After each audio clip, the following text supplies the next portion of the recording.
C'était un faible avec une compétence inutile jusqu'à ce qu'il découvre un donjon caché où une aventurière surpuissante, piégée à l'intérieur, décida de l'entraîner pour qu'il devienne le plus fort. Noor Stadia était le fils d'un noble de bas étage, sans avenir, sans compétences magiques cool et avec un seul ami. Kim se réveilla pour commencer sa vie de bibliothécaire après avoir terminé ses études préparatoires, préférant gagner de l'argent plutôt que d'être un fardeau pour son père déjà inutile. Il s'habille et descend les escaliers pour trouver son père prostré face contre terre, l'informant que son poste de bibliothécaire a été volé par le fils du vicomte. Comme dans la plupart des sociétés aristocratiques, chaque noble avait un rang auquel le respect lui était accordé. Mais malheureusement, il n'avait qu'un titre de baronnet, le bas de l'échelle sociale, permettant à quiconque de rang supérieur de les surpasser. Cette nouvelle rendit Nora déprimée. Il fit lever son père tout en lui lançant des piques, le traitant de père bon à rien et inutile. Son père l'entendit, mais comme son fils n'était pas loin du compte, le vieil homme continua d'essayer de le calmer. Nora demanda alors à son père minable ce qu'il allait faire, et c'est là qu'Alice, sa sœur, atteinte d'un complexe fraternel chronique, arriva, déclarant qu'elle irait botter les fesses du vicomte pour son cher frère. Cependant, ils lui dirent de ne pas énerver les nobles, car cela ne ferait qu'empirer les choses. Elle suggéra alors qu'il passe l'examen d'entrée à l'Académie des héros. Cependant, Nora savait qu'il était probablement nul, et il l'était vraiment, probablement pas apte à devenir chevalier ou aventurier, même si c'était une opportunité d'être tranquille pour la vie. Alice réussit à le convaincre, alors il décida d'essayer car la petite coquine le traumatiserait probablement s'il décidait de devenir un reclus. En ville, il rencontra Emma et ses canons massifs, et pour une raison quelconque, elle était super énergique à l'idée de gâcher sa vie en tant que bibliothécaire. Bien qu'elle soit une baronne, un rang plus élevé que Noor, ils étaient amis d'enfance car leurs parents s'entendaient bien. Quand elle parla de leur nouveau travail de bibliothécaire, Noor révéla qu'il avait été remplacé par le fils du vicomte, ce qui la rendit visiblement déprimée. Il lui demanda alors pourquoi elle prenait la nouvelle plus mal que lui. Elle révéla ensuite qu'elle avait de bonnes nouvelles concernant sa compétence de grand sage. Cette compétence était comme une encyclopédie, tout comme Raphaël de Tansura. Cependant, il ne pouvait pas l'utiliser car chaque fois qu'il l'activait, il était frappé d'un mal de tête engourdissant l'âme qui lui grillait les cellules du cerveau. Elle révéla ensuite qu'en lisant un texte ancien, elle avait appris que le grand sage Merlin était également affligé de maux de tête, mais qu'il parvenait à les gérer en embrassant ses épouses. Elle lui demanda alors s'il voulait essayer, mais le bonnet dut la faire se répéter, ce qui la gêna. Notre homme était sur le point d'y aller comme un vrai tombeur, mais elle l'arrêta et demanda qu'il change d'endroit. Quand ils arrivèrent donc sur un toit, il s'avança et l'embrassa, mais le pauvre était tellement épris qu'il oublia qu'il était censé essayer sa compétence. Elle le lui rappela, alors il activa la compétence et demanda à Merlin comment il pouvait devenir plus fort pour réussir les examens de l'académie. Celui-ci lui répondit en lui ordonnant d'explorer un donjon caché. Quand il demanda l'emplacement, ce qui était une autre question, il fut frappé d'une migraine, alors il demanda à Emma son baiser de premier secours. Suivant les instructions du sage, il localisa le donjon caché et se rappela le sort pour déverrouiller l'énorme porte bloquant son chemin. Il cria alors « Sésame, ouvre-toi !» ce qui activa la porte, la faisant s'ouvrir en grand. Une fois à l'intérieur, une voix féminine, pas du tout suspecte, le guida au deuxième étage. Et comme c'était un vrai pigeon, il suivit aveuglément sa voix jusqu'à arriver dans une pièce où il trouva la bombe ligotée par des chaînes. Au début, il pensa que c'était Ice Spice, mais elle ne devenait pas chauve. Par télépathie, elle lui demanda de toucher sa tête, et quand il le fit, elle lui parla télépathiquement, se présentant comme la servante d'Olivia, une super aventurière autoproclamée qui avait trouvé le donjon caché seule, tué les monstres à l'intérieur, mais avait été assez stupide pour tomber dans un piège qui l'y avait enfermée pendant 200 ans. Nora voulut défaire ses chaînes, mais elle révéla qu'elle mourrait, car ces chaînes, appelées chaînes de la mort, maintenaient l'utilisateur en vie. Quand il demanda pourquoi elle l'avait appelée, elle révéla qu'elle voulait faire avancer l'intrigue, mais notre loser vierge balaya ça d'un revers de main. Elle supposa qu'il était un puissant aventurier puisqu'il avait pu découvrir le donjon, mais il révéla que c'était sa compétence qui l'y avait mené. Quand il avoua qu'il était en fait un noob inutile de rang négatif, elle lui offrit ses compétences puisqu'elle ne pouvait rien en faire. Quand il toucha son front avec le sien, ses compétences lui furent instantanément transmises. Elle expliqua alors que ses compétences pouvaient en créer d'autres, les transmettre à d'autres, et même les modifier. Cette compétence de création, de don et de modification utilise des points de vie, et quand ces points de vie atteindront 0, il mourra, il doit donc toujours faire des choses pour les recharger. Cela inclut les activités de harem, devenir un glouton ou les abonnements de ses fans TikTok. Il vérifia ensuite ses points de vie, qui étaient de 550, alors elle lui demanda d'essayer sa nouvelle compétence. Dans un autre endroit, il rencontra un monstre Slim, alors il créa une balle de pierre avec 50 points et la tira sur le slime. Bien qu'il l'ait battu, il eut l'impression d'avoir fait 3 rounds sans arrêt et dut reprendre son souffle. À la maison, le vaurien utilisa sa sœur obsédée pour recharger ses points de vie, bien que ce ne fut pas très efficace. Il rencontra ensuite Emma pour la même expérience, mais la belle crut qu'il l'avait appelée pour un rendez-vous et portait une robe révélatrice qui exposait ses atouts. Il lui demanda alors de la serrer dans ses bras, ce qu'elle accepta, et cela augmenta ses points de vie plus qu'avec Alice. Il se rappela qu'Olivier lui avait dit qu'il devait gagner 300 points s'il voulait créer une compétence appelée Yeux perspicaces qui lui permettrait de scanner des informations sur tout ce qui est vivant et non vivant. Il activa alors ses yeux perspicaces qu'il utilisa pour vérifier l'état d'Emma. Quand elle se plaignit d'avoir les épaules raides, le garçon trop zélé utilisa immédiatement sa compétence pour rendre sa poitrine taille cacahuète, lui donnant un air décomposé. Il lui dit alors que les petites parcelles comptent aussi, mais il n'était pas vraiment fan, alors elle lui demanda de lui rendre sa poitrine d'antan, ce qu'il fit, et finit par gaspiller ses points de vie. Le jour de l'examen d'entrée, l'examinateur leur demanda de former une équipe de 3 et de collecter des matériaux de monstres qui seraient utilisés pour les noter. Comme c'était un échec automatique s'il revenait les mains vides, il essaya d'approcher des gars, mais ils le rabaissèrent, le traitant de déchet de bas rang. Juste à ce moment-là, Emma apparut, révélant qu'elle avait quitté son travail juste pour être avec lui. En voyant Emma, une autre fille nommée Lenore tenta de se présenter, mais elle lui dit qu'il était inutile de retenir le nom d'un PNJ. Une fois les examens commencés, la garce Lenore les laissa tomber pour acheter des matériaux au marché. Noor dit alors à Emma de l'attendre pendant qu'il chassait des monstres. Comme c'était un malchanceux, le premier monstre qu'il rencontra dans le donjon fut un faucheur mort-vivant de niveau 99 qui pouvait l'achever d'un seul coup. Il tenta d'éviter toutes ces attaques et voulut annuler sa compétence de coup fatal, mais les points de vie nécessaires étaient bien trop élevés. Il créa donc une compétence qui rendait son corps lourd. Cela l'épuisa tellement qu'il pouvait à peine bouger, mais il rassembla son courage et glissa devant le faucheur, après quoi il créa une énorme balle de pierre et l'abattit avant de s'effondrer. Quand vint le moment de révéler les classements, Nora pensa qu'ils allaient échouer car Oliver avait affirmé que la tête du faucheur était un déchet. Cependant, tout le monde fut choqué lorsque leur équipe battit le record de l'examen d'entrée grâce au crâne qu'il avait ajouté à contre-cœur au mélange. Une fois à la maison, l'ambiance s'allégea, surtout celle de son père sans vergogne, juste content que son fils ne soit pas inutile comme lui. Cependant, le problème suivant à résoudre était les frais d'inscription incroyablement chers. Le lendemain, au petit déjeuner, Alice était collée à Nora tandis que leurs parents les regardaient avec un air impassible, comme pour dire « ce n'est pas l'Alabama ». Alice décida alors qu'il serait le nouveau chef de famille grâce à sa nouvelle réussite, ce qui fit paniquer le père minable. Quand Nora parla des frais d'inscription, le vieil homme affirma avoir de l'argent de côté. Cependant, quand il entendit que c'était 300 000 RL, il révéla qu'il lui faudrait 1 an pour fournir l'argent. Nora décida alors de se débrouiller seule au lieu de compter sur un vieil homme qui rivalisait d'inutilité avec Sakura. Il se rendit ensuite au donjon pour rencontrer Olivia, qui lui suggéra de vendre des objets rares de monstres du donjon, mais il expliqua qu'il ne voulait pas attirer l'attention sur lui, ayant même supplié Lenore de s'attribuer le mérite de la tête du faucheur. Sans autre option, elle le dirigea vers la guilde des aventuriers pour qu'il se débrouille. Là, il rencontra un homme intimidant qui bloquait la vue de la jolie réceptionniste. La jeune fille nommée Lola lui dit de se pousser. Après les présentations, elle expliqua que la guilde avait différents rangs d'aventuriers qui effectuaient différentes gammes de tâches. Elle expliqua le système de classement, après quoi elle lui tendit un formulaire à remplir. Quand il remarqua qu'il devait écrire sa compétence, il hésita, alors Lola révéla que toute information fournie serait classifiée. Quand elle le vit noter les compétences d'Olivia, elle passa en mode bip, lui demandant pourquoi il se faisait passer pour Olivia, la fierté et la joie de la guilde. Mais l'idiot la désigna comme maître, ce qui ne fit qu'énerver davantage Lola qui pensait qu'il était un autre aspirant héros. Elle sortit alors un livre pour vérifier s'il mentait.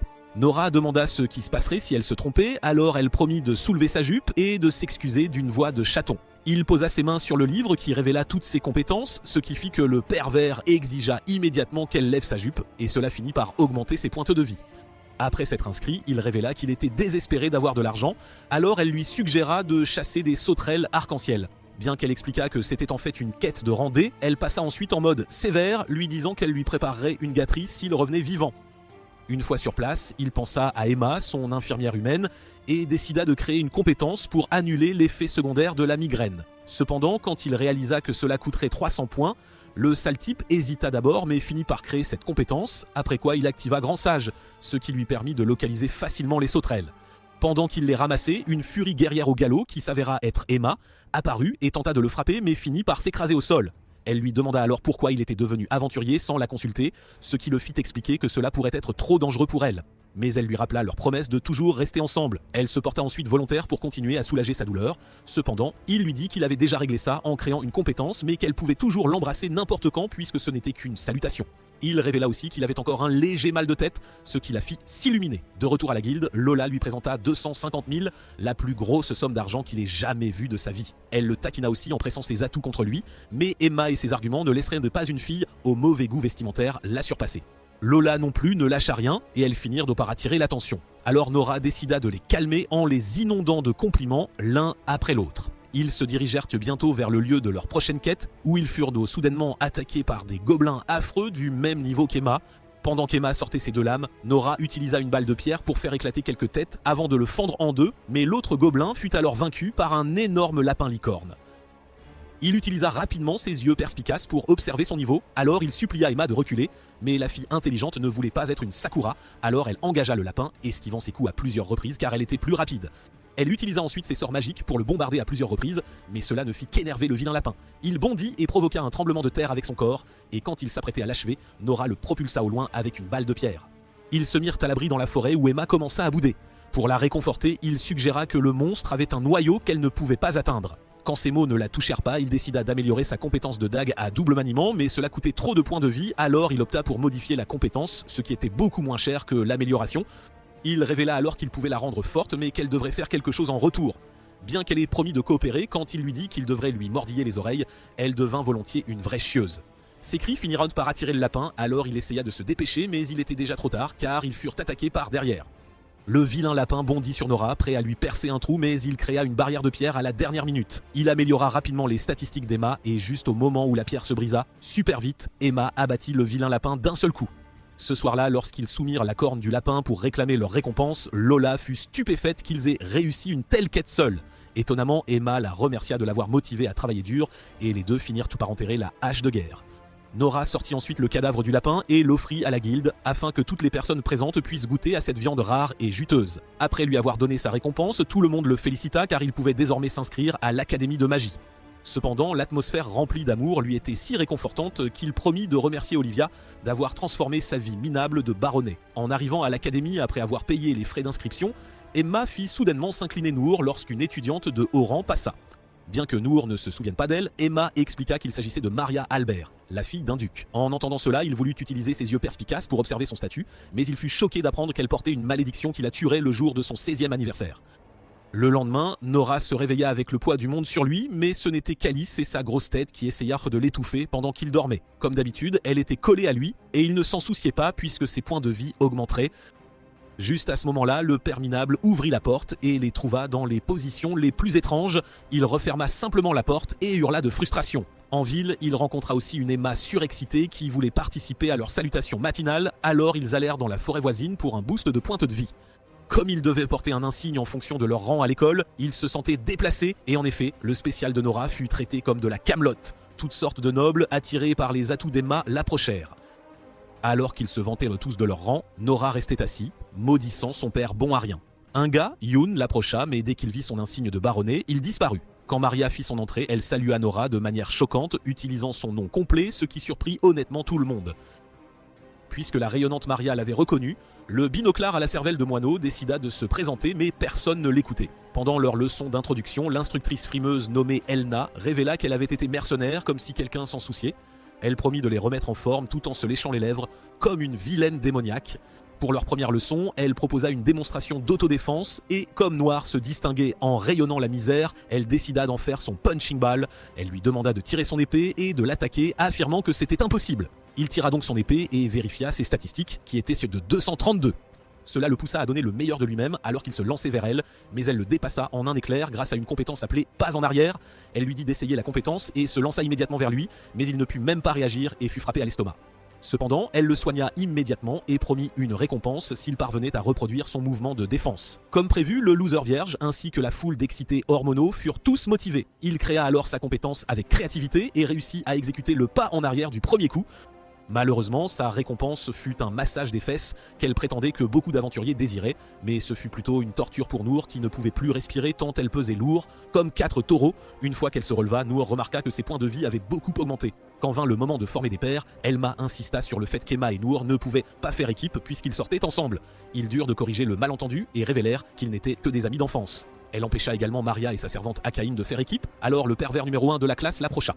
Cependant, elle déclina son invitation, déclarant qu'elle était indigne de son rang et invita des baronnets qui travaillaient d'arrache-pied. Alors elle décida de faire équipe avec Nora. Dès qu'ils se tinrent la main, Alice, obsédée par son frère, interrompit ses cours, sentant que Nour préparait un mauvais coup. Pour leur exercice en binôme, ils devaient se lancer l'un l'autre à tour de rôle. Cependant, Noor n'avait pas peur car il avait déjà acheté une compétence de défense passive si bon marché qu'il affichait un air suffisant. Quand elle le lança, il atterrit sur ses fesses comme prévu, mais Maria s'effondra alors et lui donna un visage plein de ses atouts. Quand un homme vint à ses côtés, il réalisa que c'était la malédiction qui drainait lentement sa vie. Il essaya de la modifier, mais cela coûterait 4 fois ses points de vie. Alors il demanda au grand sage le moyen le plus efficace de gagner des points de vie. L'IA sans vergogne lui dit alors d'aligner toutes les filles présentes et de leur taper sur les fesses, une par une, ce qui lui rapporterait 2000 PV. Cependant, Nora affirma que les 2000 PV ne valaient pas le stress. Utiliser la compétence lui fit mal à la tête comme d'habitude, alors il supplia Emma de l'embrasser, ce qu'il fit même sans sa permission, car il ne pouvait supporter la douleur. Cet acte ne fit qu'énerver ou rendre jalouse Elna, mais elle finit par le faire courir 50 tours de piste. Plus tard ce jour-là, ils se dirigèrent vers la guilde où Lola paniqua surprise en flagrant délit de pas fraîche par son coup de cœur. Une fois qu'elle eut couru à l'intérieur, l'autre réceptionniste révéla qu'elle était allée se refaire une beauté. Après avoir expliqué le cas de Maria à Lola, elle révéla qu'une de ses amies, une clerc, pouvait effectuer un exorcisme qui dissiperait la malédiction. Elle affirma également que son amie était très occupée et, pour une raison quelconque, n'aimait pas prendre en charge les cas impliquant des malédictions. Cependant, ils étaient tout prêts à tenter le coup. Quand ils demandèrent quel pouvait être le problème, elle affirma que son amie gardait le secret. Nora décida donc de faire tout ce qu'il pouvait pour sauver Maria avant son 16e anniversaire qui était dans une semaine. Quand Lola arriva au temple, il y avait en fait une foule immense qui faisait la queue pour être soignée, ainsi que des gens qui en sortaient à l'air tout neuf. À l'intérieur du temple, elle rencontra une Lumina épuisée qui essayait de se reposer après avoir dépensé tant d'énergie à soigner les gens. Pendant ce temps, Nora retourna dans le donjon pour rendre visite à Olivia, qui faisait la tête car il ne venait pas la voir souvent. Elle se plaignit de s'être ennuyée à mourir à cause de lui, alors il s'excusa et expliqua le problème avec la fille du duc, raison pour laquelle il avait été occupé. En entendant son histoire, elle affirma que la malédiction pourrait être une malédiction transmise par ses ancêtres et qui n'avait pris effet qu'à son arrivée. Pour l'annuler, elle estima qu'il faudrait environ 10 000 P5 qu'il ne pouvait absolument pas accumuler, alors elle suggéra qu'il se fît à un clerc. Il a ensuite révélé ses plans puis a demandé à quoi ressemblait un clerc. Elle a répondu qu'ils étaient sûrement mi-elfes et serviraient de super boost de points de vie. Il a vite balayé ses taquineries, mais elle n'a pas lâché l'affaire, expliquant comment ouvrir les vannes de ces dames, ce qui lui a valu une sacrée hémorragie nasale. Pour revenir au sujet principal, augmenter ses PVPM, elle lui suggère de créer une compétence interdite, pervers chanceux. Il l'active aussitôt sans savoir ce que c'est. En ville, il a retrouvé Emma qui lui a reproché son retard. Il s'est dépêché mais a trébuché et a atterri en plein sur ses canons à calcium. C'est alors que Riskan a commencé à faire des merveilles avec les filles autour, lui faisant réaliser que c'était l'effet de sa nouvelle compétence. Il a vite compris qu'elle deviendrait un inconvénient, alors il a utilisé sa compétence d'éditeur pour la modifier afin qu'elle ne s'active pas dans des situations sérieuses, comme le fanservice un peu forcé de Fire Force. Il affichait un air suffisant, ce qui a fait rouspéter Emma, tandis que Lola et Luna les observèrent de loin, Luna affirmant qu'il était tout à fait son genre. Une fois les esprits calmés, Lola l'a présenté au duo. En marchant vers un restaurant, Emma n'a pas pu s'empêcher de remarquer qu'elle était battue sur tous les aspects féminins, sauf peut-être ses plans tordus à faire dresser les cheveux sur la tête. À l'intérieur du restaurant, dès que Nora explique que la personne maudite était Maria, Luna révèle qu'elle l'avait déjà examinée il y a quelque temps, mais avait décidé de ne pas l'aider. Quand il lui demande poquillement pourquoi, elle a affirmé que ce n'était pas dû à ses capacités, mais qu'elle ne pouvait tout simplement pas lever la malédiction de mort de Maria qui devait se déclencher à ses 16 ans. Elle a ensuite demandé comment Maria s'en sortait, mais Nora a expliqué qu'elle ne tiendrait pas une semaine, car ses crises étaient devenues bien plus fréquentes. Se sentant abattue et découragée, Lola a essayé de la réconforter en lui faisant remarquer qu'elle guérissait des centaines de personnes chaque jour, donc elle ne devrait pas se sentir responsable d'une seule personne. Nora était également préoccupée, alors il a utilisé ses yeux perspicaces pour vérifier ses statistiques, ce qui lui a permis d'apprendre la condition pour lever les malédictions. Sa durée de vie serait réduite en fonction de la force de la malédiction effacée. Sur le chemin du retour, Nora suppose que la durée de vie d'une elfe ne couvrirait pas l'inconvénient de la malédiction de Maria et se demande ce qu'il pourrait bien faire. Cependant, Luna a changé d'avis et a décidé d'aider Maria, ce qui était honnêtement choquant. Il a donc demandé à passer un moment seul avec elle. Dans une ruelle, il a révélé qu'il avait jeté un œil à son statut et savait ce qu'elle risquait, mais elle ne l'a pas laissé finir sa phrase. Avec un sourire sur le visage, elle a expliqué la joie immense de sauver des vies. Elle lui a parlé de sa mère, qui était aussi une clerc, et devait prendre des malédictions jusqu'à l'épuisement de sa durée de vie. Cependant, elle a dit cela avec un sourire, affirmant qu'elle donnerait sa vie pour sauver Maria. Juste à ce moment-là, ils ont remarqué un accident sur un chantier. En arrivant, ils ont vu un enfant gravement blessé, alors Lola l'a supplié de le guérir. Elle a ensuite sorti ses pistolets, puis a utilisé une compétence appelée tir de guérison pour le soigner d'un seul coup. Tout le monde était impressionné par son talent quand soudain elle est devenue muette et a atterri face contre terre. Quand Nora l'a aidé à se relever, il a remarqué qu'elle était frappée d'un cas chronique d'anxiété car elle paniquait en murmurant à quel point elle avait peur des malédictions. Il a jeté un autre coup d'œil à ses statistiques et a remarqué que sa compétence Cohortus s'activait chaque fois qu'elle utilisait beaucoup de mana. Après s'être réveillée, elle s'est excusée pour son comportement embarrassant et a essayé de leur faire oublier cela en se concentrant sur la demoiselle en détresse, Maria, qui avait un besoin urgent de leur aide. Voyant qu'elle se poussait trop loin, Nora a suggéré de chercher une alternative et lui a fait révéler qu'elle pourrait mourir si elle procédait à l'exorcisme. En entendant cela, Lola l'a poussée contre le mur pour lui avoir caché un tel secret toutes ces années, et juste au moment où elle s'attendait à une bonne gifle, elle a reçu un câlin chaleureux de son amie à la place. Pendant qu'elle profitait de leur moment, Nora a jeté un œil à ses compétences, tentant de trouver un moyen pour qu'elle survive après avoir levé la malédiction de Maria. Il a alors compris que le meilleur pari serait de remplacer l'inconvénient de la durée de vie par ses finances. Il a révélé qu'il avait un moyen de tout arranger mais qu'il n'avait pas assez de PV. Il leur a même donné une liste de choses qui pourraient augmenter ses PV et les a suppliés de trouver un moyen de les booster.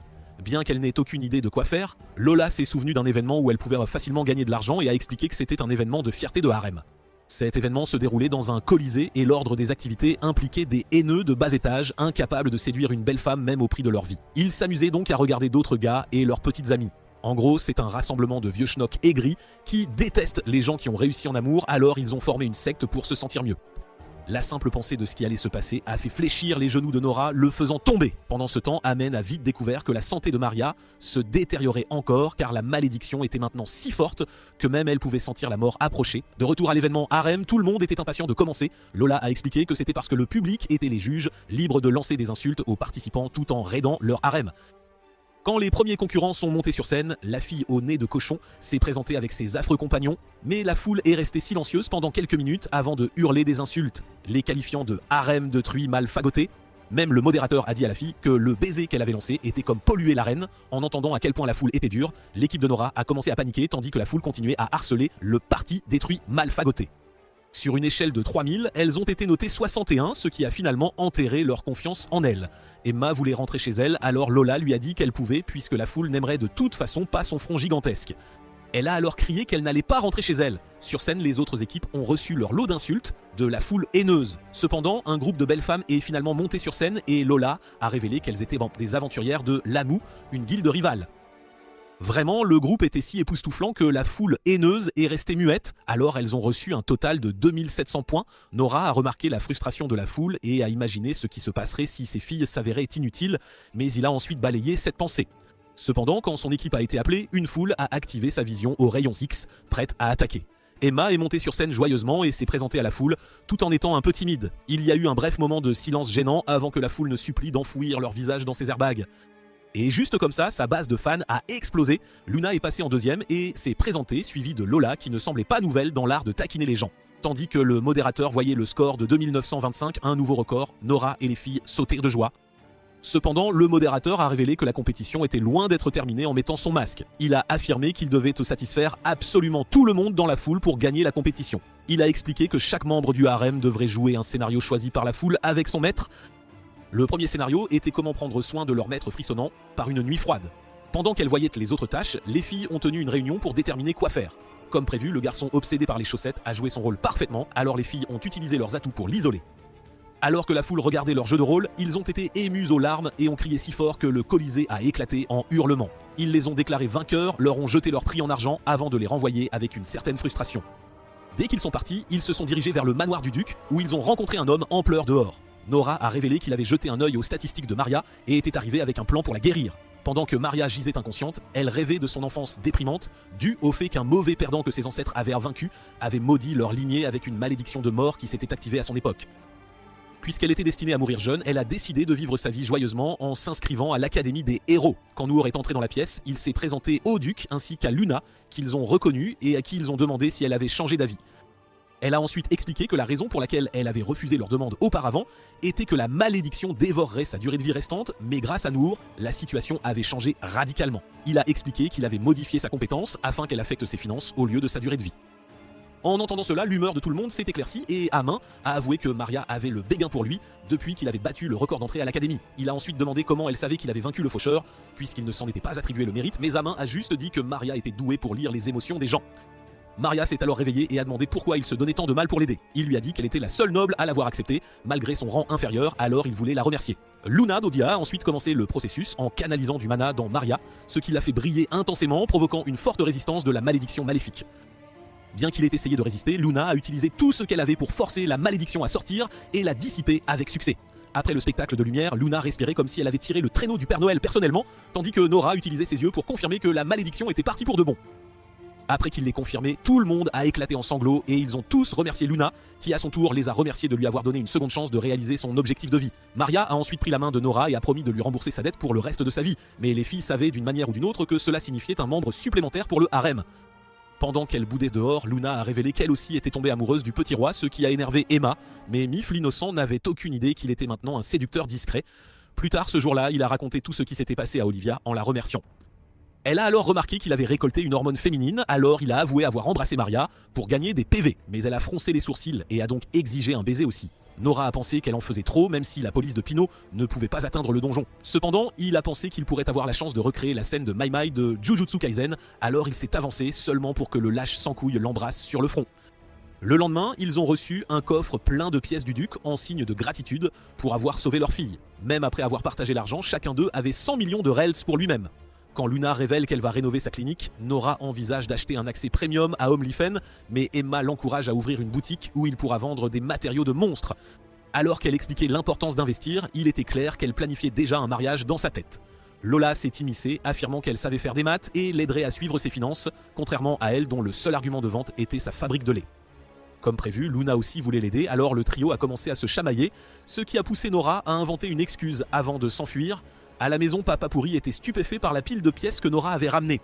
Quand ils ont demandé ce qu'il ferait avec l'argent, il a affirmé qu'il y réfléchissait encore, alors Papa Pourri s'est porté volontaire pour gérer l'argent lui-même. Cependant, il s'est avéré qu'il était aussi un accro aux jeux pourris, mais il s'est vanté de son incroyable chance, alors sa femme lui a rappelé qu'ils étaient fauchés. Nora a alors décidé de s'en tenir à l'ouverture d'une boutique, ce qui a fait supplier Papa Pourri d'être embauché. Tout le monde savait déjà qu'il n'avait aucune honte, cependant, ils en étaient faux venus à l'accepter pour le Papa Pourri qu'il est. Plus tard ce jour-là, Nora s'est dirigée vers le donjon pour collecter des matériaux. Quand il est arrivé à la tanière d'Olivia, elle n'a pas répondu à ses appels, ce qui lui a fait penser qu'elle était morte. Il a donc commencé à la toucher jusqu'à ce qu'elle ne puisse plus se retenir.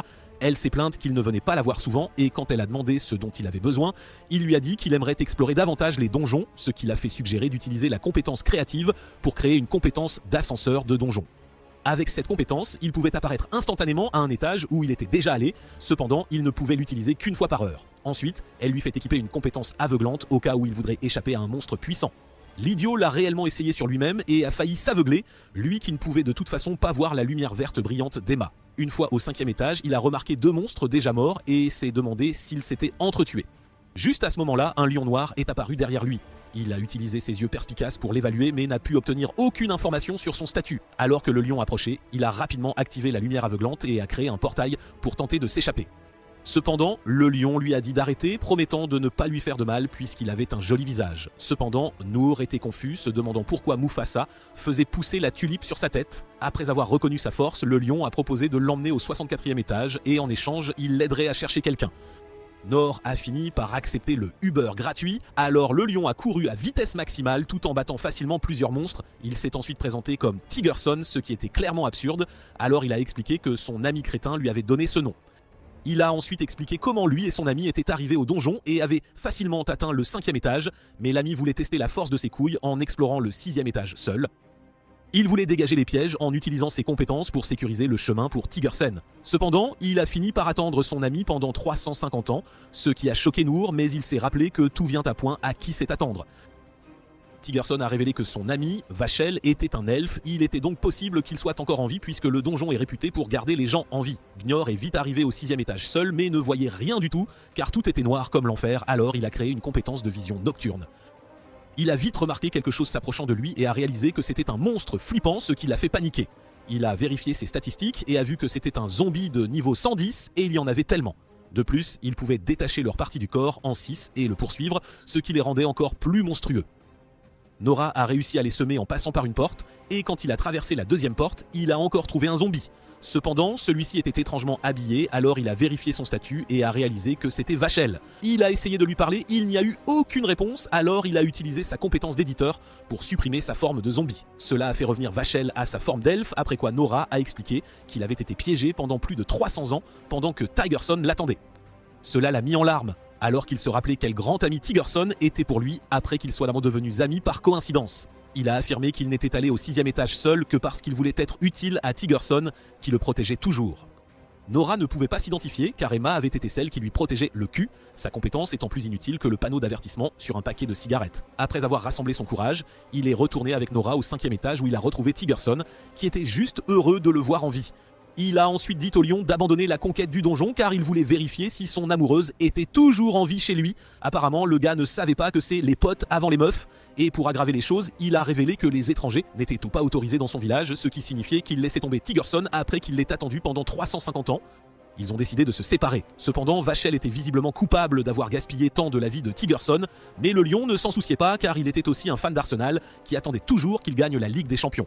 En larmes, le duo s'est dit au revoir et une fois à la surface, Vachel a promis de rembourser Nora pour lui avoir sauvé la vie. Après son départ, Nora a demandé ce qu'il comptait faire maintenant que son ami était parti, alors il a révélé qu'il avait oublié quelque chose au 5e étage et y retournait pour le récupérer. Par curiosité, Nora l'a suivi, seulement pour le trouver en train de faire une crise de colère en battant des monstres innocents. Au début, il a pensé qu'il était en colère, mais Nora a découvert que l'ami poilu pleurait en secret, car se séparer de son meilleur ami était trop difficile à supporter. Voyant à quel point il était fidèle à Vachel, Nora a été profondément émue, alors il a demandé à Tigerson d'être son ami. Cela a été un choc pour lui, mais Nora était très sérieux, alors il a accepté l'invitation à venir vivre chez lui. Une fois cela réglé, il a sauté sur son dos alors qu'il retournait en ville, tandis que Tigerson pensait à la chance qu'il avait d'avoir un autre ami comme Vachel. En rentrant à la maison, Papa Pourri a failli se chier dessus quand Tigerson a essayé de faire passer son gros cul par leur petite porte. La maman PNJ de Nora s'en fichait de ce qui se passait tandis qu'Alice était extatique. Tigerson et Papa Pourri ont vite accroché, mais il avait quand même demandé par précaution de s'assurer qu'il ne les mangerait pas quand l'envie lui prendrait. Pendant ce temps, Alice a décidé de caresser la tulipe sur sa tête, ce qui lui a fait faire des bruits étranges, et on était content que ce récapitulatif ait coupé le son. Quelques jours plus tard, juste avant d'ouvrir la porte de la guilde, ils ont entendu 2 filles se chamailler et une fois à l'intérieur, ils ont trouvé Lola en train de se disputer avec une autre réceptionniste. Tôt ce matin-là, Emma a retrouvé Nora, l'air rebondissant et énergique comme d'habitude. Elle a remarqué que Nora l'a fixée, alors elle lui a donné un boost de PV matinal en lui brisant presque le thorax. Comme tout le monde regardait, il l'a supplié d'arrêter, mais dans son esprit, elle pensait qu'il était secrètement embarrassé d'être vu avec elle. À l'école, Maria et Amen sont venus le remercier une fois de plus de s'être donné tant de mal pour les aider. Elle s'est ensuite approchée pour sentir sa poitrine virile tandis qu'Amen parlait de leur prochain examen, dont le cerveau d'oiseau n'avait aucune idée qu'il était proche. Elna est également arrivée et la première chose qu'elle fait est d'expliquer comment fonctionnait le système d'examen puisqu'ils étaient encore des étudiants de première année. Elle a expliqué que la période d'examen s'étendrait sur 2 semaines et pendant cette période, ils seraient invités à collecter des matériaux de monstres spécifiques qu'ils pourraient obtenir comme bon leur semblait. Les étudiants ont tous murmuré en remarquant que les matériaux étaient tous des objets rares, y compris un dragon, que leur argent ne pouvait probablement pas leur procurer, contrairement à l'examen d'entrée. Pour aggraver les choses, Elma ajoute que quiconque n'atteindrait pas 10 000 points devrait suivre des cours de rattrapage tout l'été. Pendant la pause déjeuner, Emma voulait élaborer une stratégie pour récupérer les matériaux, mais même Nora a affirmé que ce serait une tâche difficile. Quand il a demandé ce qu'elle avait en tête, elle a crié qu'elle voulait un dragon, ce qui les placerait vraiment au plus haut rang. Nora a alors suggéré qu'ils se rendent à la guilde pour s'informer auprès de Lola. C'est là qu'ils ont rencontré l'agitation où Luna essayait désespérément d'empêcher Lola de gifler Sarah, sa collègue réceptionniste qui lui avait volé 2 aventuriers sous sa direction. Cependant, Sarah a simplement exhibé ses faux atouts et sa peau soyeuse, déclarant que les aventuriers s'ennuyaient à regarder l'apparence peu raffinée de Lola, car elle ressemblait vraiment à une nounou de crèche. Alors que Lola continuait à se plaindre, Sarah s'est moquée d'elle pour son retard dans les classements hebdomadaires, où son score était si élevé qu'on pourrait mourir en essayant d'atteindre le niveau de Lola. Nora s'est rappelé que les classements affectaient leurs bonus ainsi que leurs privilèges de travail et a eu pitié d'elle. Bien que Luna se souvienne qu'il existe une règle non écrite empêchant les réceptionnistes de voler les aventuriers des autres, Lola a expliqué que Sarah en faisait plus et utilisait ses charmes pour séduire les gens. Mais cette garce impassible a nié en bloc, exigeant des preuves. Lola n'en ayant pas, elle l'a traité de ratée, ce qui l'a tellement énervée qu'elle a juré de ne plus jamais la laisser lui voler un seul client. Pour ce mois, elle défie Sarah à un concours. Sarah accepte à condition que si elle gagne, elle lui prendra un de ses aventuriers, le petit roi qui ne pouvait résister à ses charmes. Voyant qu'il se transformait en caniche, il vérifia son statut et découvrit que toutes ses compétences seraient très utiles. Au lit. Il a même eu le nez qui saignait rien qu'à imaginer ce que ses compétences pouvaient faire. Sarah les a ensuite laissés pour aller dans une pièce où elle a lâché son rire de marâtre maléfique, affirmant avoir déjà dressé ses hommes pour qu'ils lui soient super loyaux. Pendant ce temps, Nora a demandé à Lola si elle avait une chance de gagner. Voyant sa réaction, il a promis de l'aider. Il a expliqué qu'il cherchait une quête de haut niveau pour l'examen de l'académie, et comme ça boosterait aussi son classement, ils ont décidé de s'entraider. Luna s'est aussi portée volontaire, révélant qu'elle faisait partie d'un groupe mais avait arrêté car sa compétence, coordonnée, pouvait devenir problématique en mission. Nora a accepté et l'équipe a juré de botter les fesses de Sarah ensemble. Dans la forêt avec Luna, ils ont vaincu monstre après monstre jusqu'à ce qu'il ne reste plus qu'un dragon à terrasser. Grâce à ses contacts de Claire, Luna a pu découvrir l'emplacement d'un dragon de terre. Cependant, Emma affirmait avoir entendu dire que les dragons tuaient instantanément tout humain qu'ils voyaient. En digne fils de son père, Nora décida qu'il valait mieux utiliser une méthode détournée pour piéger le dragon avant de le poignarder à mort. Pour se préparer, ils se sont procurés de nouvelles lances pour l'estocade et Nora a aussi refait le plein de ses LP grâce à ses nombreuses demoiselles disponibles. Cela lui a permis de leur accorder des compétences et ils étaient ainsi prêts à chasser le dragon. Tigresson l'a ensuite emmené à la montagne où vit le dragon et une fois arrivés, ils ont laissé Tigresson à l'entrée pendant qu'ils entraient dans seuls. Nora a ensuite demandé au grand sage l'emplacement du dragon et on lui a dit de se diriger vers le nord. Après avoir utilisé la compétence, il a eu mal à la tête, alors Emma est allée l'embrasser, ce qui a fait froncer les sourcils à Luna. Mais même après explication, elle n'a pas cru à leur histoire de mal de tête. Ensuite, ils ont commencé à creuser et à installer le piège pour le dragon. Une fois terminé, il a jeté un œil au dragon pour analyser ses compétences, au cas où il devrait en annuler certaines. Cependant, toute modification coûterait trop de LP à ce sale type, alors il a pris une pierre et l'a lancée sur le dragon qui s'est réveillé et l'a immédiatement remarqué. Ils ont rugi bruyamment devant lui, alors Nora a couru pour sa vie, bien qu'il ait failli être écrasé. Il a commencé à diriger le dragon vers le piège pendant qu'il lui tirait des rochers géants sans relâche. Ils sont vite arrivés à l'emplacement du piège dans lequel le dragon à tête de pierre est tombé et immédiatement les filles ont commencé leur festival de coups de couteau. Nora s'est aussi jointe à l'attaque en poignardant sa tête, mais le dragon l'a bombardé de tant de rochers qu'il a failli mourir. Cependant, ils ont vite vaincu le dragon, après quoi ils se sont précipités à ses côtés et Luna l'a soigné avec sa balle magique. De retour à l'école, Elmo était choqué qu'ils aient vraiment tué un putain de dragon de terre. Quant au reste du butin, ils l'ont apporté à la guilde, ce qui a fait grand bruit. Grâce à sa contribution, le classement de Lola a grimpé en flèche, les faisant sauter de joie. Mais leur excitation fut de courte durée car le score de Sarah les a vite dépassés aussi. Lola pensait qu'elle trichait, mais aucune preuve ne permettait de coincer la rusée. Il s'est avéré qu'elle avait tout le monde sous son contrôle, les faisant travailler jusqu'à ce qu'ils ressemblent à des zombies battus. Alors qu'il l'a supplié de récompenser leur dur labeur, elle leur a dit qu'ils avaient encore beaucoup à faire, puis les a taquinés pour remonter leur morale, attirant Nora qui était maintenant aussi intéressée par sa récompense. À ce moment-là, Lola était furieuse. Elle a emmené Nora dans une pièce secrète et a commencé à se déshabiller pour finalement sortir un coupon touche-moi partout, comme si elle avait 11 ans. Elle lui a dit qu'il devrait échanger les coupons pour les utiliser, mais pour aujourd'hui, il devait s'allonger et se laisser faire. Nora l'a alors arrêtée pensant qu'elle faisait semblant, alors elle s'est mise à pleurer. Plus tard, ce jour-là, il est allé au donjon chercher les conseils d'Olivia, qui lui a alors dit de se diriger vers le 7e étage du donjon s'il voulait vraiment affronter des monstres puissants. Cependant, elle affirme qu'il n'est pas assez fort et lui suggère de créer une compétence combo, utilisant les éléments feu, eau et foudre. Elle a expliqué qu'il pourrait obtenir des flammes sacrées pour éliminer facilement les zombies, ou des gouttes d'eau qui pourraient être utiles. Enfin, il pourrait aussi essayer la foudre, ce qui serait parfait pour l'attaque. Immédiatement, Nora a acheté les compétences, alors elle a continué en expliquant qu'il devrait ensuite créer une compétence de fusion magique pour lancer un sort surpuissant. Il s'est ensuite dirigé vers le 6e étage où il a rencontré des zombies. Il a combiné balles de terre avec des flammes sacrées et a réussi une attaque démente qui a fait rôtir les zombies. La puissance de l'attaque était telle qu'il a pensé pouvoir affronter un seigneur démon, ce qui l'a poussé à descendre au 7e étage. Comme dans tout anime typique, le 7e étage ressemblait à une forêt avec du soleil, des arbres et une brise fraîche, ce qui l'a émerveillé. Alors qu'il observait ce paysage incroyable, il a remarqué une meute de loups dévorant furieusement un autre monstre. Il a immédiatement vérifié leur statut, qui était 3 fois supérieur au sien, alors il a jugé préférable de battre en retraite. C'est alors qu'une fille l'a approché, affirmant avoir une requête car Tigerson aurait apparemment raconté au monstre qu'il pourrait être son homme à tout faire. Quand il s'est retourné, il a vu une petite fille mignonne avec une fleur sur la tête, mais surtout, elle lui rappelait la petite Emma, ce qui lui a rappelé une époque de leur enfance où Emma était encore une planche à pain. Il a ensuite vérifié son statut et a découvert qu'elle était une dryade de niveau 55. La dryade lui a alors demandé une faveur, révélant que s'il ne l'aidait pas, elle allait mourir. Elle a commencé à le supplier sincèrement et pour une raison quelconque, elle s'est jetée au sol. Elle a affirmé que c'était sa façon de se rendre complètement à lui, alors Nora a décidé d'au moins écouter sa requête. Elle a ensuite expliqué qu'elle était un grand arbre de la forêt, et Nora s'est souvenue qu'Elna avait dit un jour que les dryades sont des esprits de la forêt. Elle a ajouté que sa compétence la connecte à chaque partie de la forêt, ce qui lui permet de savoir ce qui se passe à tout moment. Quand il a demandé pourquoi elle était sous forme d'enfant, elle lui a dit qu'elle pensait qu'un pervers comme lui accorderait plus d'attention. Cependant, l'idiot a juste rougi, pas prêt pour un amour interdit. Elle a ensuite révélé que quelque chose la drainait et c'était si effrayant que c'était inconfortable et que ça puisait aussi sa force vitale. À ce stade, Nora pensait qu'elle jouait probablement avec son intelligence, qui pour être honnête, n'était pas bien grande. Elle a ensuite expliqué que son vrai corps était un arbre que le monstre était en train de sucer et lui a demandé de vaincre le monstre. En échange, elle lui dirait où se trouvent les coffres au trésor, ainsi que le chemin vers l'étage suivant. Cela semblait un échange équitable vu qu'il devait aider Lola à gagner le classement. Alors il lui a dit qu'il devrait d'abord aller voir le monstre et s'est fièrement qualifié de poule mouillée. Elle a reconnu son nom comme Mademoiselle Poule et s'est aussi présentée comme Dory. Ensemble, ils se sont dirigés vers l'emplacement de son vrai corps, où ils ont pu observer le monstre abeille doré drainant sa force vitale. Elle a affirmé que les abeilles sont censées être de bronze, mais celle-ci avait muté, ce qui explique pourquoi elle n'était pas dans une colonie. Utilisant son œil perspicace, il a réalisé que son niveau était de 256, un truc de fou. Alors il lui a clairement dit que le monstre le tuerait d'un coup s'il osait l'approcher. Elle s'est alors excusée d'avoir demandé l'impossible et à ce moment-là, elle est tombée de douleur. Nora a vérifié l'abeille et a découvert qu'elle aspirait librement le mana de son corps principal.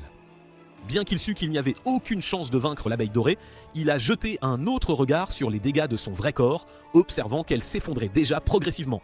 Elle a rassemblé ses forces pour se lever et lui montrer le chemin vers l'étage suivant, mais voyant comment elle se forçait, il a maudit sa faiblesse et lui a dit qu'il ne pouvait pas être si cruel de la laisser souffrir seule alors qu'elle lui rappelait tant Emma.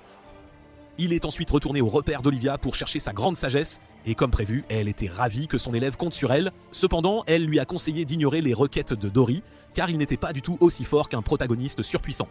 Pourtant, Nora voulait tout donner, ce qui l'a fait demander s'il était tombé amoureux de la dryade en quelques minutes. Nora a expliqué que c'était seulement parce qu'elle lui rappelait Emma, alors elle a décidé de l'aider, révélant qu'il devait promettre de ne pas mourir, sinon elle irait en enfer lui botter les couilles.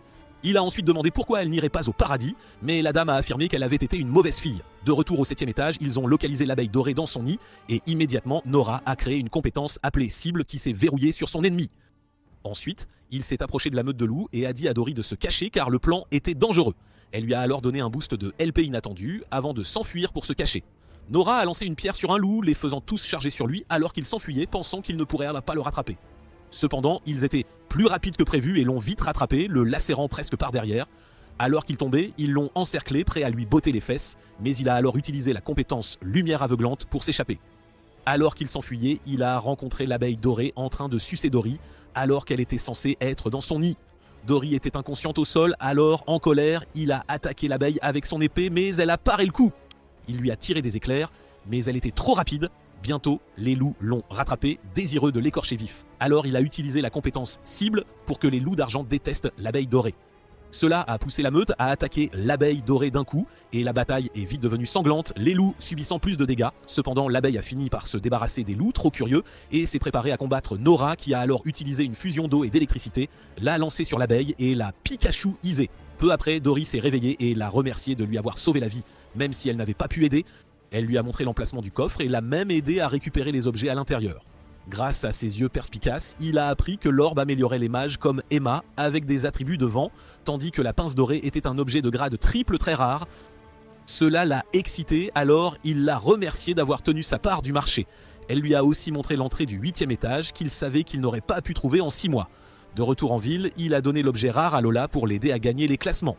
Le jour de l'annonce finale, tout le monde était surexcité. Comme si c'était l'événement de l'année, chaque réceptionniste a choisi son meilleur aventurier pour la représenter et ils ont été placés ensemble sur le podium. Ils ont ensuite commencé à compter le nombre de pièces que le maître de guilde leur avait donné en fonction de leur performance. Un par un, les aventuriers ont été éliminés jusqu'à ce qu'il ne reste que les représentants de Lola et Sarah. La bataille est restée serrée mais il semblait que Nora manquait de pièces. Alors que l'atmosphère devenait tendue, ils ont tous deux révélé leur dernière carte et Nora a fini par gagner, Lola étant déclarée vainqueur.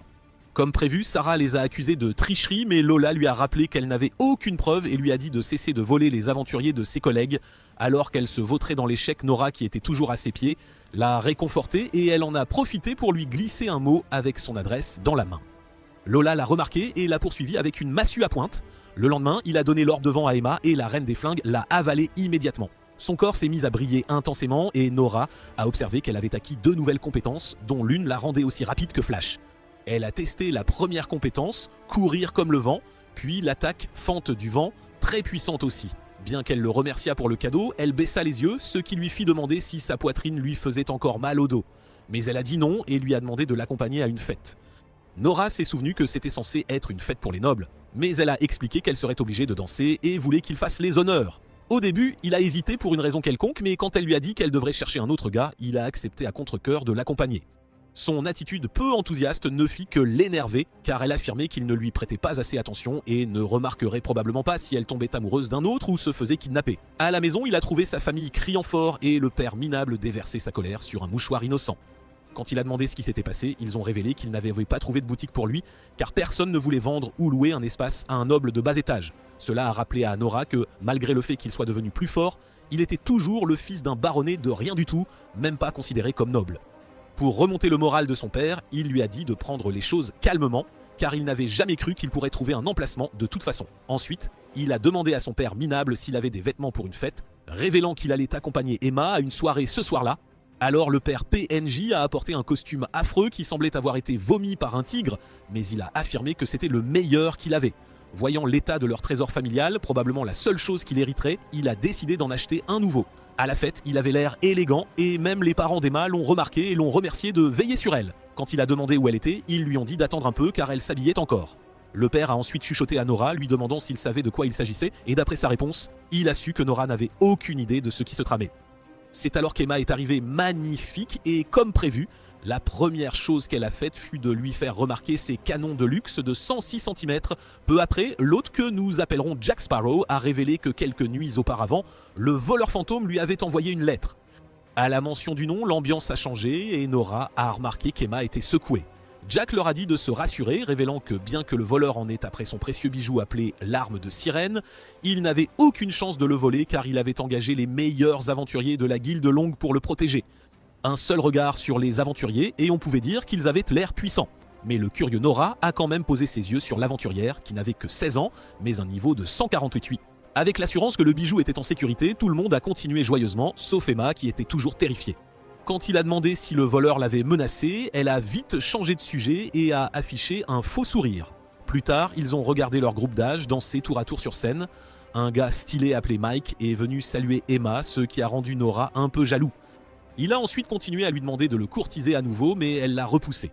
Cela lui a fait supposer que Nora était le trouble-fête, alors quand il a appris qu'il était d'une famille de barons, il a proposé un concours pour voir qui danserait le mieux avec Emma. Nora a facilement accepté le défi, ce qui ne lui ressemblait pas, mais avec Emma en jeu, il semblait que ses couilles en plastique étaient devenues de bronze.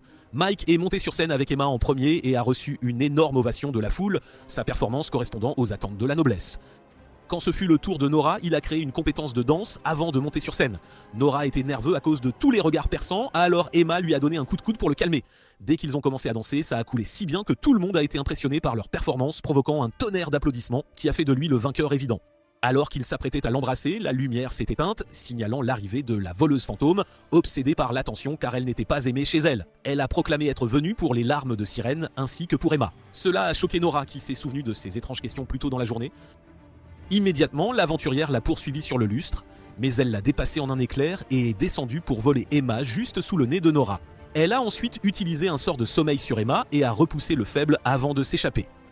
L'idiot de Jack Sparrow est vite allé vérifier si son bijou était intact, mais a fini par révéler son emplacement au vrai voleur fantôme déguisé dans la foule.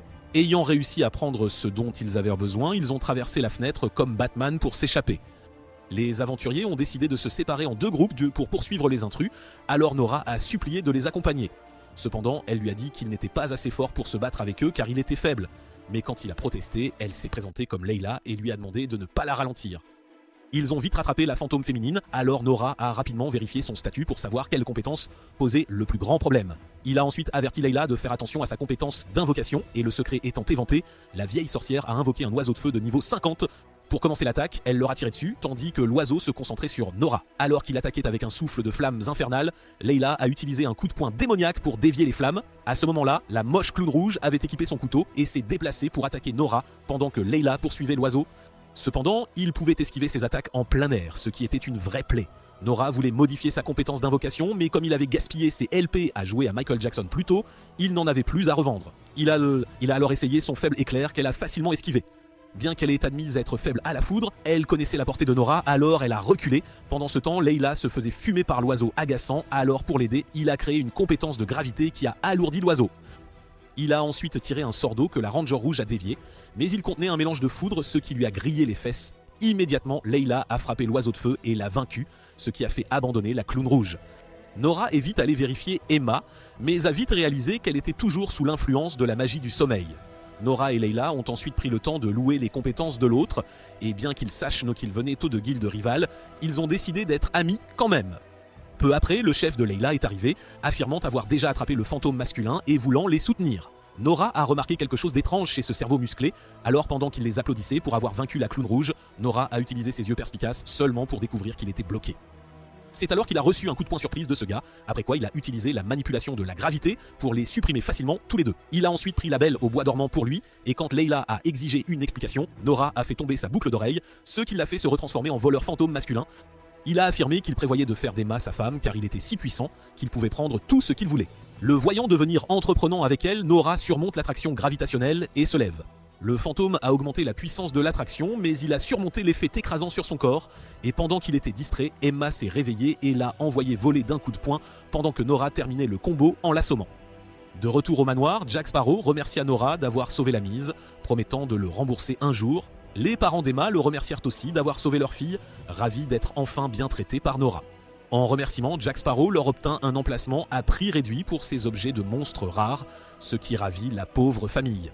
Quelques jours plus tard à l'école, Elna annonça l'arrivée d'une nouvelle élève qui s'avéra être Lila.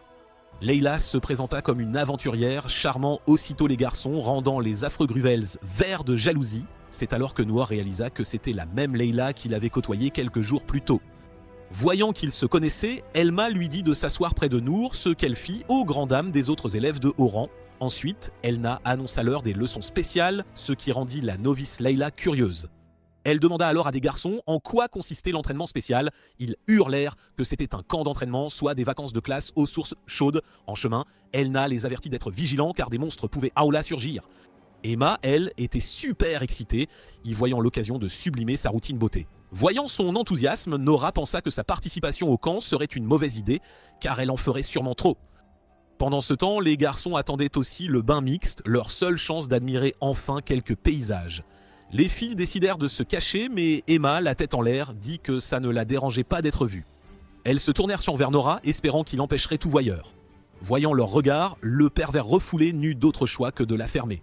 Plus tard, tout le monde s'amusait, alors Elna rappela la vigilance. Mais le garçon aux cheveux hérissés dit qu'ils étaient l'élite, capable de vaincre n'importe quel monstre, alors elle le fit mordre la poussière d'un seul coup. Elle lui dit sans détour que les gens comme lui sont souvent les personnages que l'auteur sacrifie pour le développement du héros. Furieuse, elle leur hurla de prendre position avant son retour. Les garçons étant lents à la détente, Layla prit le commandement, aboyant des ordres, ce que les PNJ acceptèrent volontiers, rare occasion d'être dirigés par une bombe. En route vers la source, le hérisson prouva qu'il n'était pas totalement inutile en disant à Nora de s'arrêter. Il lança une pierre devant lui, activant un piège à fausse. Le frimeur voulait les éloges des filles, mais elles étaient une toute distraites par de jolies fleurs sauvages. Tandis que Moore se demandait qui avait posé le piège, une pixie apparut, révélant que la fosse était l'œuvre de bandits. Elle prétendit n'être pas un mauvais monstre, ce qui était louche, mais le hérisson la crut. Dès que les filles la virent, elles se précipitèrent pour la caresser comme si c'était la poule aux œufs d'or. Noir utilisa ses yeux perçants pour l'examiner et remarqua qu'elle possédait une compétence de marionnettiste monstrueux. Il regarda Elna, attendant une réaction, mais elle détourna le regard, signifiant qu'ils étaient livrés à eux-mêmes.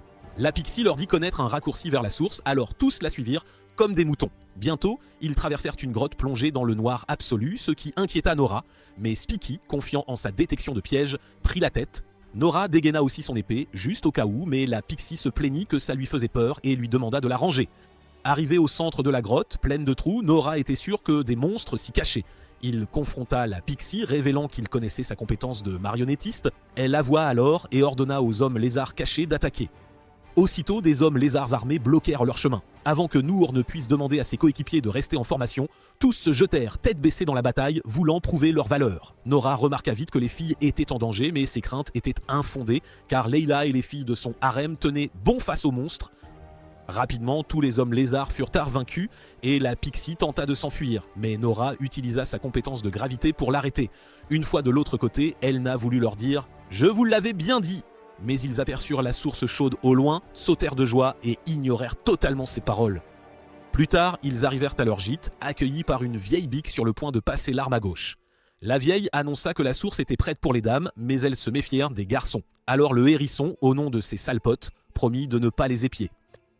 Les hommes lézards ayant sans doute tapé trop fort sur leur tête, les filles décidèrent de croire leur faux serment avant de partir. Une fois partis, les garçons révélèrent leur vraie nature, chantant même un hymne de la fraternité, prêt à graver dans leurs esprits la vision de formes généreuses. Spiky prit la tête de la bande de dégénérés et distribua des masques à tous, y compris Nor, qui l'accepta à contre-cœur. En le tenant, il eut des flashs des moments où les filles l'avaient fait leur chevalier servant, alors il refusa leur invitation. Ils le traitèrent de traître et commencèrent à le pourchasser dans le gîte jusqu'à ce qu'il se dirige vers le bain des femmes. Heureusement, Elna montait la garde et lança un jutsu de terre, les arrêtant net dans leur élan. Remplis d'une détermination ardente, ils se relevèrent et continuèrent leur avancée vers le paradis des formes. Alors Elna et Nora utilisèrent une attaque de terre pour les arrêter définitivement cette fois. Seul leur chef Spiky restait debout, prêt à venger ses camarades tombés. Quand lui et Elna échangèrent tous des coups, il la repoussa avec tant de force que Nora dut la sauver. Elle demanda comment il était devenu si fort. Il révéla avoir pris plein de potions de puissance, puis les activa, se transformant en un gros bras bodybuildé et sans cervelle. Elna le traita de stupide d'avoir fait tout ça juste pour voir des formes, mais ces mots le rendirent furieux. Il expliqua alors la passion d'admirer les atouts d'une camarade. Il tenta de convaincre Nora de le rejoindre pour réaliser le rêve de tout homme, mais celui-ci résista à la tentation, affirmant qu'il ne trahirait jamais ses amis de la sorte. Spiky l'attaqua de front dans une bataille de conviction où chacun voulait prouver sa force. Mais Nora, surpuissant en force brute, activa une compétence qui rendit son adversaire impuissant, lui permettant de projeter Spiky au sol. À ce moment, un autre gars, qui faisait semblant d'être vaincu, se mit à courir vers la source chaude. Nora tenta de le poursuivre, mais Kent était si rapide qu'il le laissait sur place. Il décida de ralentir ses stades, mais cela coûtait trop de LP. Cependant, les arguments de poids d'Emma étant en jeu, il risqua sa vie pour activer la compétence. Malgré son ralentissement, Kent réussit à sauter dans la source, suivi de Noor. Coup de théâtre, les filles n'étaient de pas dans le bain, Elena leur ayant dit d'attendre. Ayant dépensé trop de LP, il tomba inconscient dans l'eau. À son réveil, il se retrouva les yeux bandés. Elna révéla qu'il le laissait se baigner avec elle, en récompense d'avoir arrêté les sales dégénérés qui pleuraient de toutes les larmes de leur corps, piégés dans leur chambre. La semaine suivante, le premier jour d'ouverture, Lola déplaça seule de lourds meubles, révélant qu'elle était la cousine éloignée de King Kong. Grâce au travail acharné de Nora, le magasin était rempli d'objets rares, ce qui fit dire à Luna qu'il ne leur faudrait que quelques semaines pour exploser. Noor donna aussi aux filles des trucs bizarres à goûter, qu'elles adorèrent, ignorant que c'était le cadavre des slims du donjon. Bientôt, les gens affluèrent au magasin pour voir leurs articles rares, faisant pleurer le pauvre papa, que Noor remercia d'avoir fait la promotion. À ce moment, il remercia encore Nora d'avoir changé leur vie, et dit à quel point il était fier, ce qui le fit repenser à tout le chemin parcouru. Il retourna ensuite au donjon, révélant vouloir libérer Olivia de ses chaînes et mettre fin à sa souffrance, en remerciement d'avoir fait d'un bon à rien comme lui un puissant aventurier. Elle apprécie ses efforts, mais le supplie de ne pas trop forcer. Aussitôt parti, il demanda au grand sage comment libérer Olivia des chaînes de la mort sans la tuer. Le sage lui dit d'aller au 15e étage, où la réponse à sa question l'attendait. Il arriva bientôt au 14e étage, où un panneau indiquait des directions pour l'épreuve, selon le nombre d'aventuriers. Le premier chemin était pour les solos, le second pour un groupe. Il prit le premier et aboutit sur un minuscule pont hérissé de pointes. Au début du pont, un panneau avertissait que les compétences ne pouvaient être utilisées pour traverser. En lâche qu'il était, il ne risqua pas l'épreuve seul et décida qu'il était temps de révéler le secret d'Olivia à Emma. Après l'avoir informée d'Olivia et du donjon caché, elle promit de l'aider, même si cela signifiait affronter Lucifer. Ils retournèrent aussitôt au 14e étage et prirent le second chemin qui les mena dans une pièce avec des trous à chaque coin. La porte par laquelle ils étaient entrés se verrouilla automatiquement. Juste à ce moment, une bande de petits gobelins les encercla. Les gobelins leur demandèrent de jeter leurs armes, alors ils décidèrent de jouer le jeu. Ensuite, ils réclamèrent de la nourriture, alors Nora sortit des biscuits de sa dimension de stockage et les leur tendit. Une fois que le chef y eut goûté et découvert que c'était sucré, il appela les autres, comme Ève appela Adam. Pendant qu'il grignotait, il exigea aussi qu'Emma les divertisse en agissant comme un cochon, ce qu'elle ne fit que parce que Nora le lui demanda. Cependant, le chef dit que sa performance était ennuyeuse, qu'elle ne méritait pas de gaspiller l'oxygène ambiant. Emma faillit les écraser, mais Nora la retint. Après un moment, les gobelins commencèrent à cracher leurs tripes un par un. Nora expliqua qu'il avait utilisé sa compétence de création pour empoisonner les biscuits. Ayant réussi à passer les gobelins, ils atteignirent le 15e étage où ils trouvèrent Olivia, ou quelqu'un qui lui ressemblait, enchaîné. Il tenta de lui parler par télépathie comme d'habitude, mais elle ne répondit pas, ce qui le poussa à vérifier ses stats. Il apprit que la fille ligotée était un clone d'Olivia, tandis que les chaînes étaient les vraies chaînes de la mort. Il remarqua aussi une tablette de pierre à côté d'elle, leur disant de la libérer sans la tuer. Emma utilisa alors son coup de vent sur les chaînes pour libérer le clone avec succès. À son réveil, elle se montra très amicale.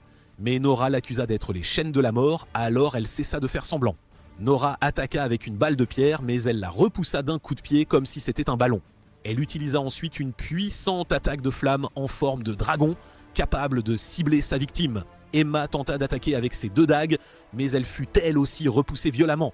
Les voyant se rapprocher, elle déchaîna un sort de flamme si puissant que Norris, terrifié, utilisa sa compétence d'évasion pour fuir vers la tanière d'Olivia originale. Là, Emma demanda si elle avait une faiblesse, ce qui pourrait les aider à vaincre son clone surpuissant. Mais elle ne trouva rien et leur dit simplement d'oublier de vaincre les chaînes de la mort. Noor refusa, déclarant qu'il devait la remercier pour toute la gentillesse qu'elle lui avait montrée.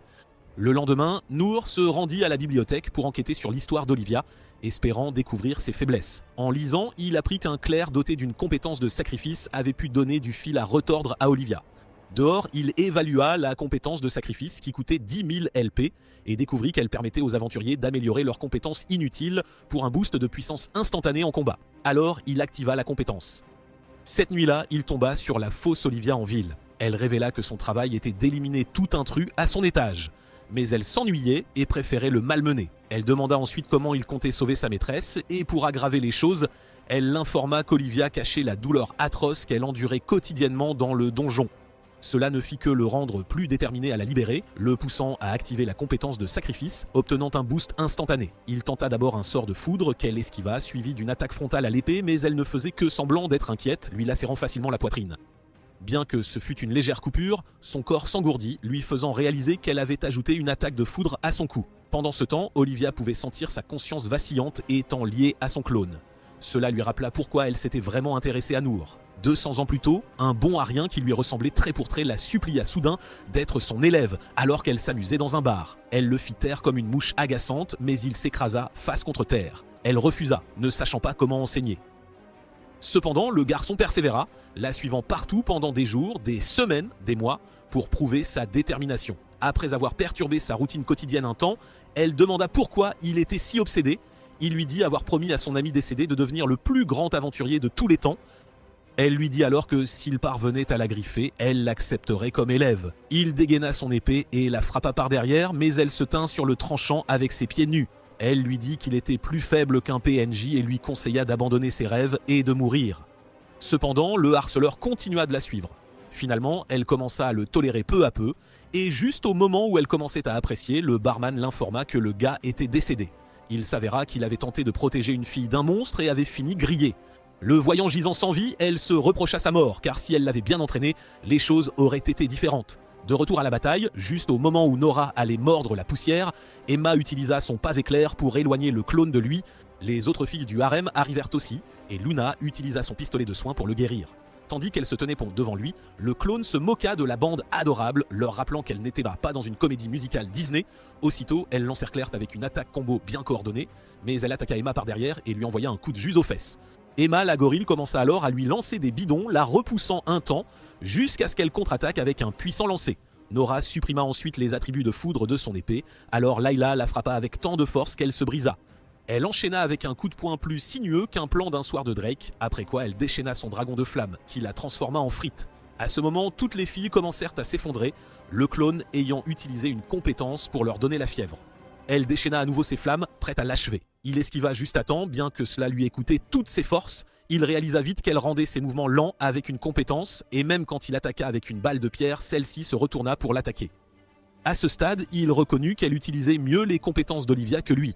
Elle lui dit d'abandonner, mais il refusa et se lança dans un monologue inutile dont tout le monde se fichait, concluant qu'il devait absolument sauver Olivia. Il échangea alors toutes ses compétences, sauf créativité, et obtint un puissant buff qu'il utilisa pour la poursuivre. Pour la première fois, il put suivre ses mouvements avec précision. Mais même en la frappant, son épée ne put égratigner sa peau, ce qui lui donna l'occasion de lui asséner de lourds coups au visage à plusieurs reprises, jusqu'à ce qu'il soit projeté. Elle déchaîna à nouveau ses flammes draconiques, ce qui fit défiler sa vie devant ses yeux. Alors il fonça droit dessus, tranchant le pouvoir de l'armure scénaristique et utilisant l'élan pour lui asséner un coup fatal à la tête qui la pétrifia, la réduisant en poussière. Sa victoire signifiait qu'Olivia était enfin libre. Il la rejoignit dans un vaste champ et lui fit un câlin chaleureux, sanglotant sur ses formes généreuses. L'entreprise de Nora continua de croître régulièrement grâce au soutien de sa famille, tandis que les filles de son harem saisissaient chaque occasion de recharger ses LP sans qu'il ait à le demander.